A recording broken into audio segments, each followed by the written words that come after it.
Neil, can we start with Marko? Hopefully I've said his name correctly. Well, I don't. I just call him Marko. Marko. Yeah. Will he play tomorrow? He's in the squad. We're going to have a look at him. Obviously, he's not played since I think he played for Serbia in November, so he's not had a full game. But Liverpool are very, very thorough with the fitness. So he had a good session yesterday, and we'll have a look at him today. You know, a lot depends on Joe Rolls. Obviously, he came off. If he's not available, he would definitely start.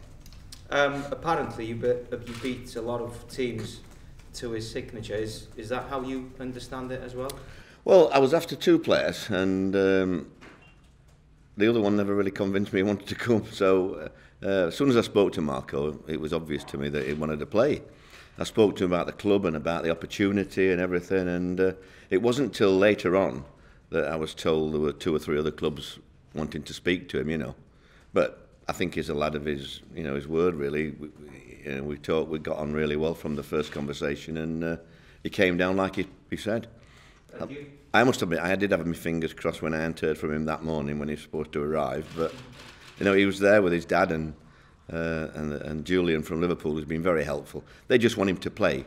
Jurgen wants him to play games, So I think some of the other clubs probably have that many midfield players. He probably wouldn't get as many games as he probably will with us. Do you know who the other clubs were? Because I read the papers, so it's for you to decide that. Have you had to give Liverpool any assurances he will play? No, we get financially punished if he doesn't. Right. But it's quite acceptable. I think it's a really good deal for both parties, really, because I want to play him. Yeah. That's why I'm signing him. I'm not signing him as a squad to make the numbers up. He's a good lad, a good player. All our scouts have recommended him to us. There's not one that's given him a bad, and I'm talking 6 or 7 people that we spoke to. And then obviously we looked at him, but you get a feeling about play. As soon as I spoke to him, I thought, well, you'll do for me, you. And I think we can be good for him. I think we can get him match fit and get up to, his World Cup this summer. His ambition to go to that.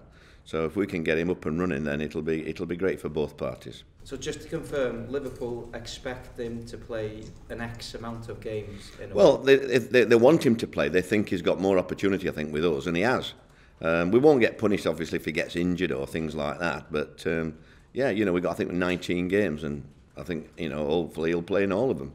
So if he doesn't play 19 games, you'll get financial...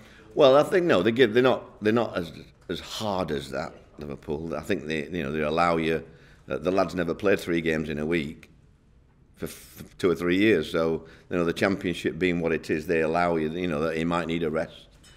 So they give you give and take, and then we get punished, if